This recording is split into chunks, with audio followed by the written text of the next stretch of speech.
Hi friends, welcome to my channel. ఖర్చులు కనబడకుండా shoulder joining చేసుకోవడం కోసము ఫస్ట్ మనము డ్రెస్సెస్కి నెక్స్ రెడీ చేసి పెట్టేసుకోవాలి.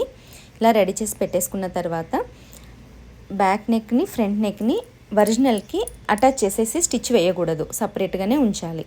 ఇలా ఇప్పుడు వీడియోలో చూపిస్తున్న విధంగా ప్లేసింగ్ చేయాలి. ప్లేసింగ్ చేసుకొని ఇట్లా షోల్డర్స్ రెండింటిని ఒక దగ్గర పెట్టి బ్యాక్ నెక్ పీస్ని వెనక్కి పెట్టాలి. ఫ్రంట్ నెక్ని కూడా ఆ బ్యాక్ నెక్ పైనుంచి టర్న్ చేయాలి.